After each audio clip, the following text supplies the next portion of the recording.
জন্য আমরা সবাই কাজ করছি। ঠিক আছে, দেখো আগে এক ধরনের ছাত্রদল কাজ করছে, সবাই চায় যে তার ছাত্রদল ভালো কাজ করে। আমরা তারা ভালো কাজ করছে, আমরা তার থেকে ভালো কাজ করার চেষ্টা করছি। ঠিক আছে, তারা একটা সংগঠন একটা জায়গার মধ্যে রাখছে, আমরা যদি এর থেকে আরেকটু ভালো কাজ করে প্রমাণ করি যে আমরা ভালো কাজ করতে পারি। আগের বডিতে আমরাই ছিলাম। ঠিক আছে, এখন সংগঠন আমাদের যে দায়িত্বটা দিচ্ছে এটা হলো ক্রিটিক্যাল মোমেন্ট। এখন পদ পদবি আগে দরকার না হাসিনা পতন আগে দরকার? হাসিনা পতন আগে দরকার।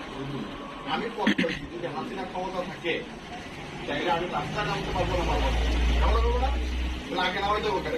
হাসিনা নামাই দেবো। এই পরীক্ষা যারা যারা পাস করবো তাদের জন্য নেতৃত্বটা একবারে করে দেবো। এই যে আমার ডাইনের বাইরে দুইজন আছে, ওরা তিনজন যারা যারা আছে আমার সাথে তো জিল্লু পরিচিত, মাহবুবের পরিচিত বা যেন মহিবুর রহমান সহ রুবেলের কমিটি, কলেজ কমিটি হইল সিগনেচার করে আসছে। আমার এইটা করতে না। এখন হচ্ছে সবাই ঐক্যবদ্ধ হইলে কাজ করতে হবে।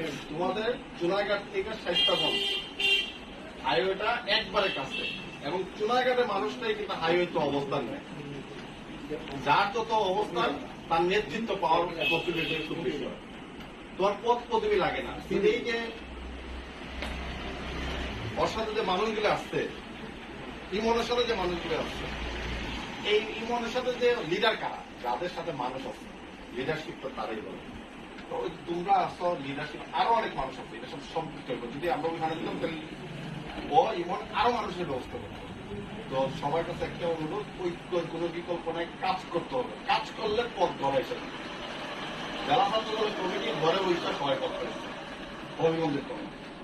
আগামী নেতৃত্বগুলি কিন্তু সেম হবে। তোমরা যারা যারা উপজেলা আছো, তোমরা শক্তিশালী অবস্থান নাও, দেখো যে পথ আছে। সবাই ঐক্যবদ্ধ এবং হাসিনা পতনের আন্দোলনকে ত্বরান্বিত করা আহ্বান জানায়। সবার আবারও ধন্যবাদ জানায়।